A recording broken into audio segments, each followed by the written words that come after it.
लेकिन करेंगे आप लव मैरिज? यस सर, मैं एक लड़की से प्यार करता हूँ, इसलिए लव मैरिज। चलिए, बहुत अच्छी बात। अच्छा एक चीज़ बताइए, क्या ये भी किए हैं। कीजिए। और उसके बाद तैयारी में बीपीएससी के लिए यस सर। और कोई तैयारी करते हैं? और भी सर एसएससी, रेलवे और भी जनरल कॉम्पिटिटिव एग्जाम। मतलब जनरल कंपटीशन आप देते हैं नहीं? Yes sir.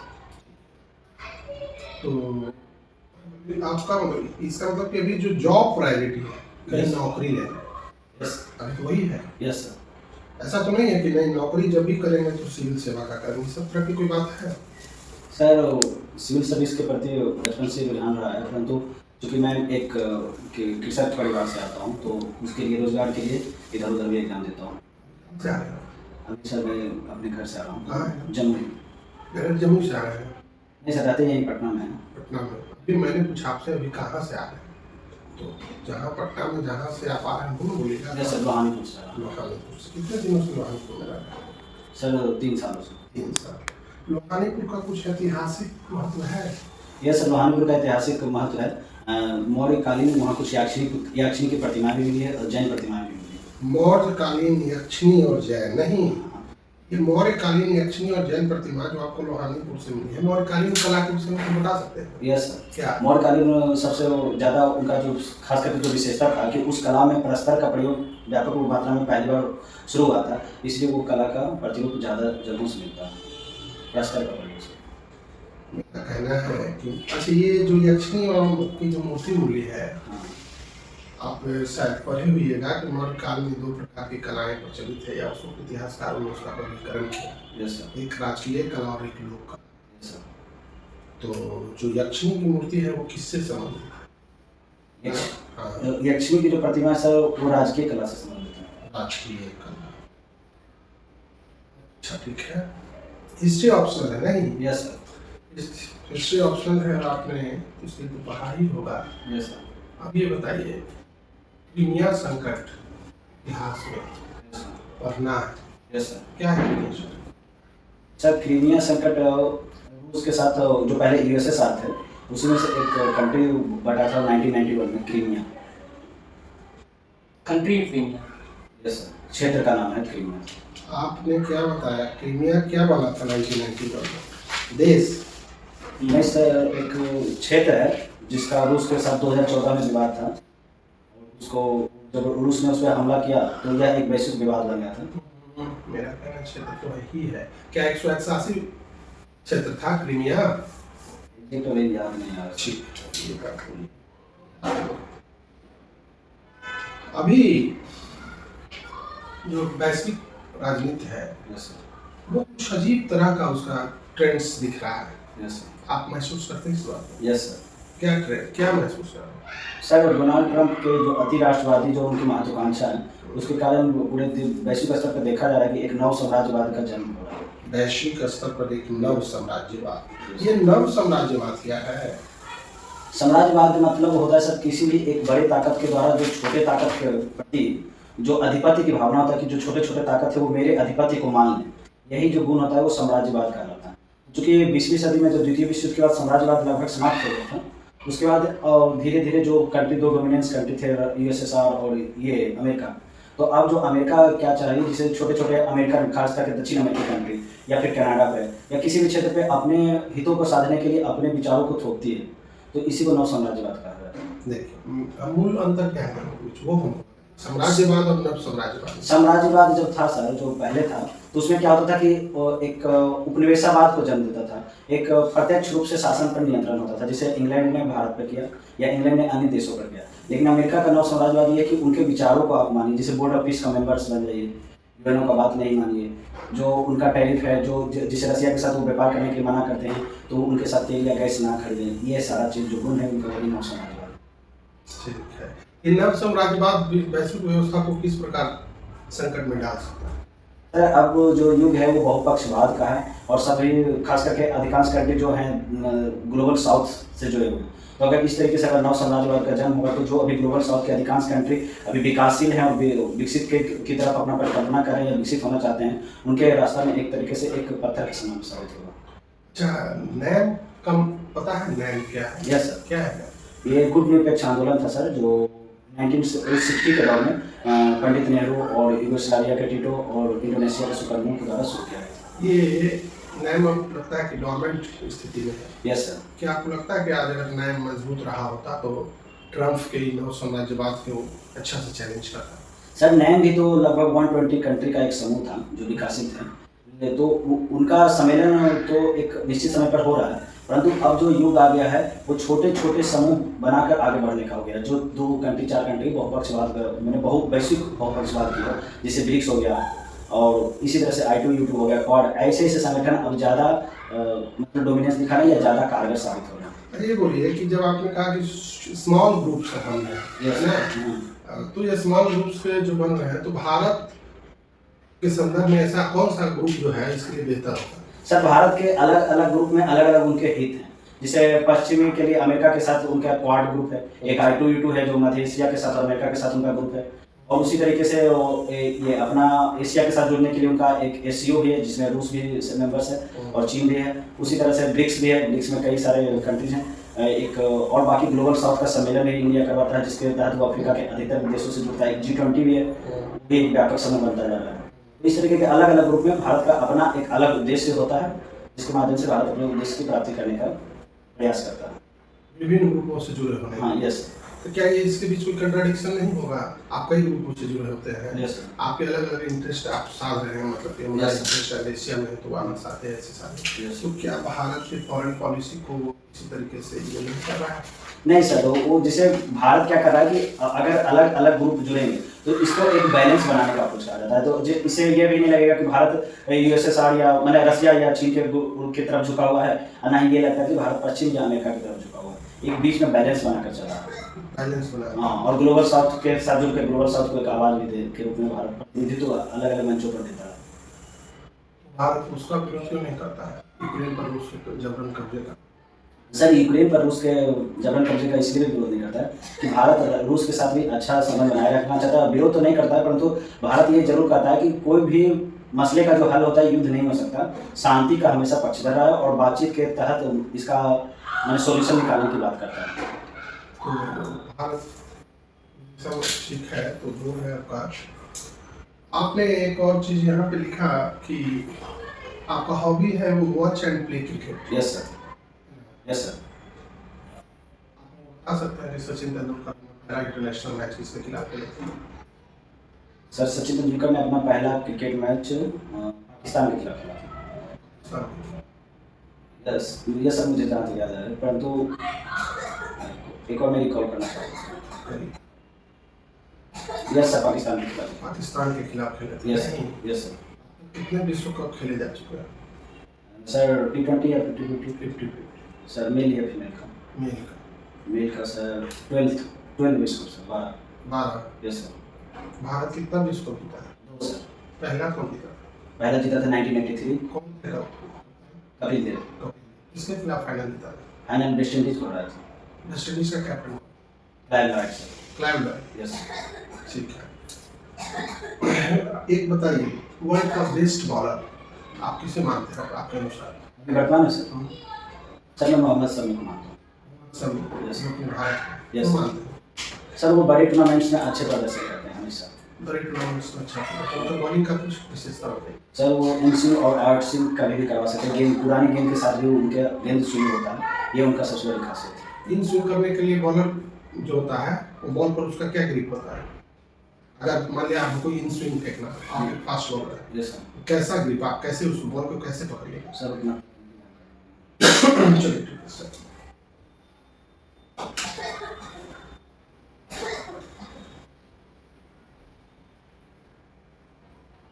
आपका ऑप्शनल हिस्ट्री रहा यस सर।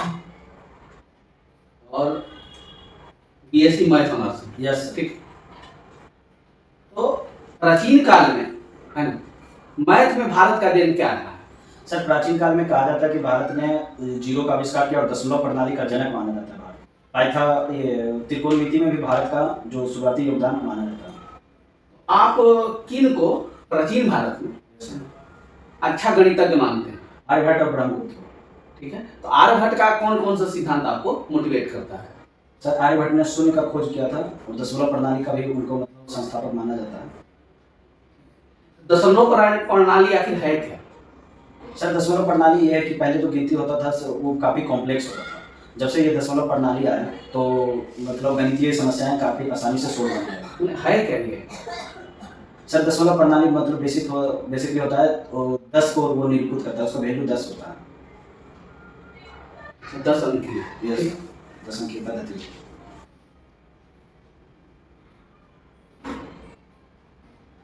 अच्छा, मगध का है ना, मगध में सबसे पहले किस वंश की स्थापना हुई?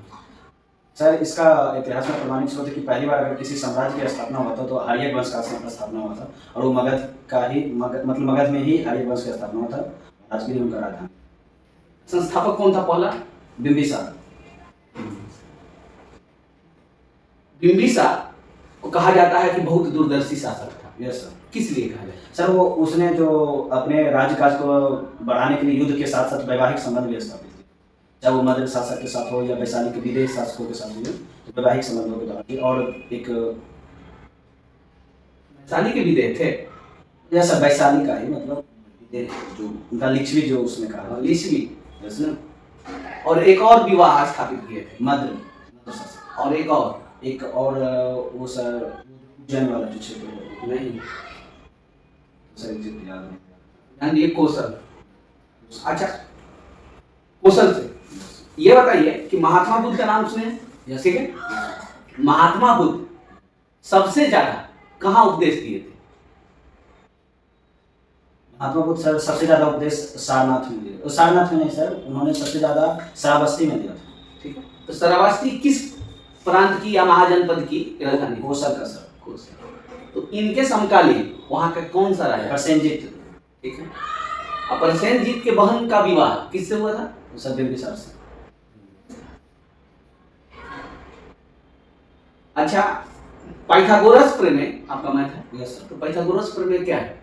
सर पाइथागोरस प्रमेय है कि किसी भी समकोण त्रिभुज में जो उसका कर्ण होता है, यानी जो सबसे बड़ी भुजा होता है, बाकी दोनों जो सबसे बड़ी भुजा होता है उसका वर्ग जो होता है, बाकी दोनों के भुजाओं के वर्गों के योग का रूप होता है, जब वर्गों के योग के बराबर होता है। बराबर होता है क्योंकि उनका रियल योग नहीं बना था। Yes sir. अच्छा, मान लीजिए कि कोई गाय फील्ड में आप बांध दी है। Yes sir. एक खूंटे से, जिसकी रस्सी 10 मीटर है।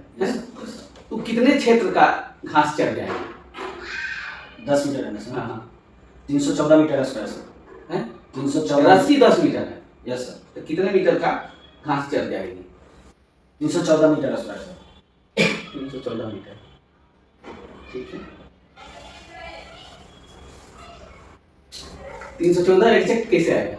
सर पाई का वैल्यू 314 3.14 होता है। और चूंकि आर स्क्वायर होता है तो आर उसका स्ट्रिंग का लेंथ हो जाएगा जो 10 लगभग में 314 3.14 आगे भी। Yes sir. ठीक है। तो आप कह सकते हैं कि 100 पाई भी है ना? Yes sir. ठीक है।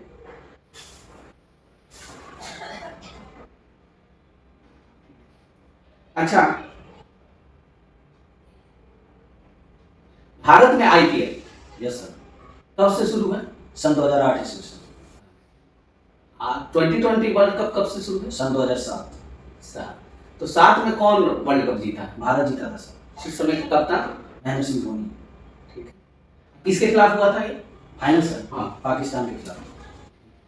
पाकिस्तान की तरफ से उस समय पाकिस्तानी टीम का कप्तान कौन था?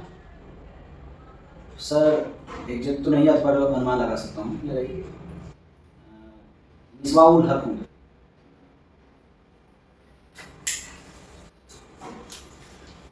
थक गए हैं? नहीं सर। खाने कीजिएगा? नहीं। कीजिए।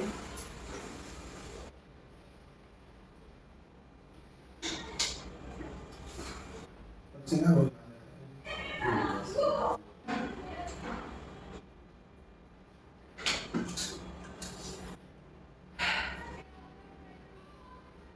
ग्रेजुएशन कब किए आप? सर 2021 में फाइनल रिजल्ट आया था। 2021 में किए। किस सब्जेक्ट से किए? मैथ से सर। मैथ से किए। और ऑप्शन कौन सा लिए हैं? इतिहास। इतिहास लिए।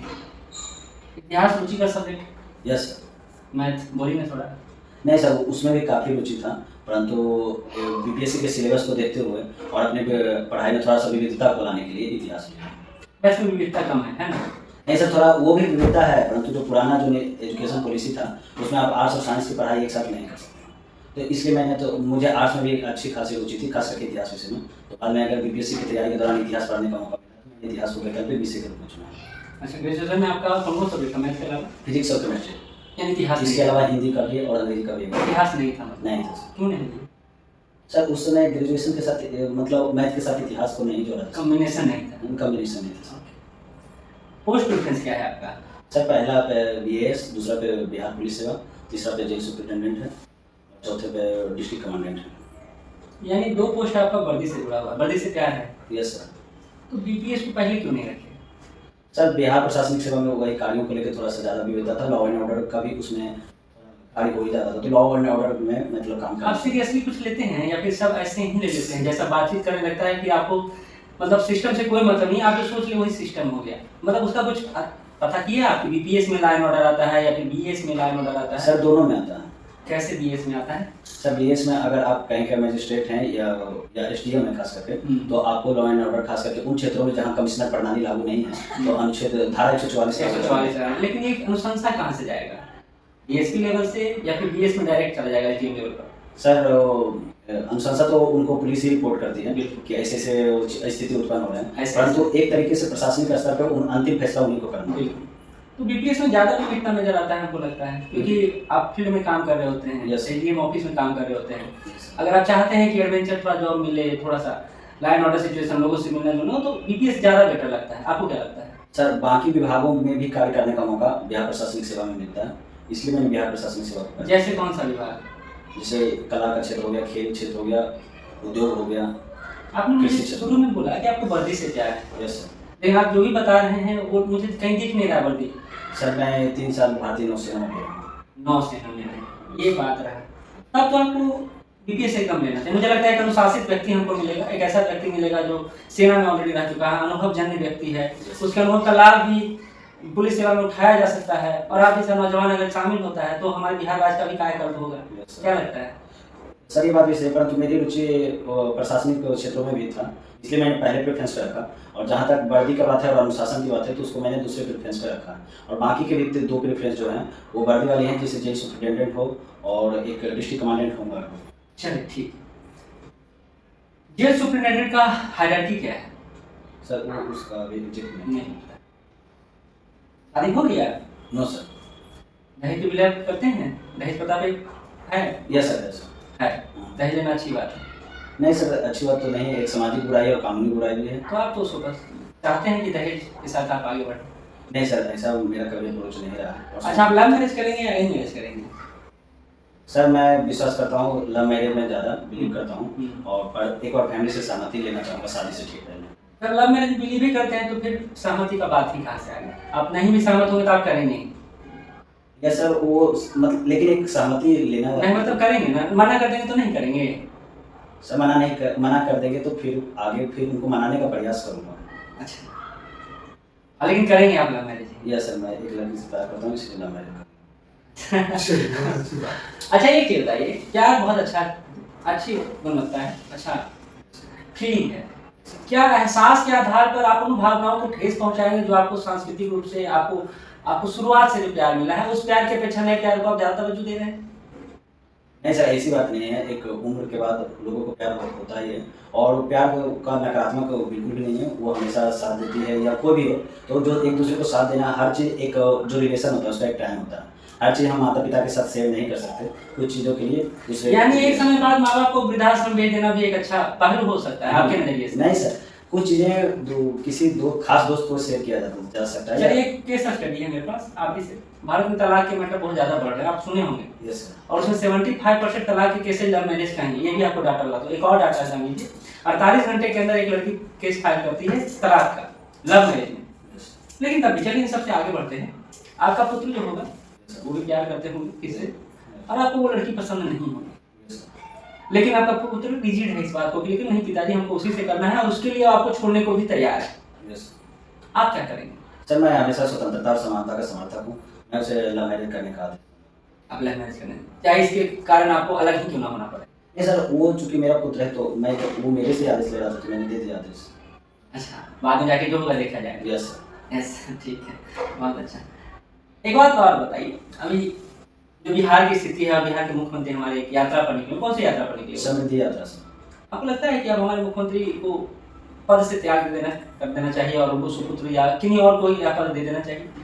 सर ये विपक्ष का एक मतलब हमेशा आरोप लगता है। मैं आपसे ये पूछ रहा हूँ, क्या ऐसा करना चाहिए? क्योंकि उम्र काफी हो गया है, हम लोग मुख्यमंत्री को देखना चाहते हैं कि आराम करें। सर तो उस हिसाब से बिहार के जो मुख्यमंत्री का उम्र है उससे उनसे ज़्यादा उम्र के व्यक्ति अलग अलग संवैधानिक पदों पर अभी भी बैठे हैं और इतिहास में भी ऐसा वर्णन है। खास करके मैं एक प्रधानमंत्री का बताना चाहूँगा, मोरारजी देसाई का जब वो प्रधानमंत्री बने थे उस समय उनकी उम्र 79 वर्ष थी। हमारे मुख्यमंत्री का उम्र अभी भी सिर्फ 74 ईयर्स होगा 1 मार्च को, अभी भी सिर्फ 73 ईयर्स है। यानी यंग टाइप है, आप इसका सिर्फ लगा रहे हैं यंग टाइप मुख्यमंत्री है नहीं? नहीं सर, अभी भी उनके पास मोरारजी देसाई की तुलना में मोरारजी देसाई की तुलना में यानी अच्छा एक चीज बताइए, जो अभी मतलब ये थोड़ा सा मेरा पर्सनल है आपसे, हमारे मुख्यमंत्री की चेतना को लेकर कई सारे सवाल उठ रहे हैं, खास करके जब वो महिलाओं के परिप्रेक्ष्य में बयान देते हैं, चाहे वो विधानसभा में दे रहे हों, चाहे उनका क्रियाकलाप, तो आप उसको किस तरह से देखते हैं?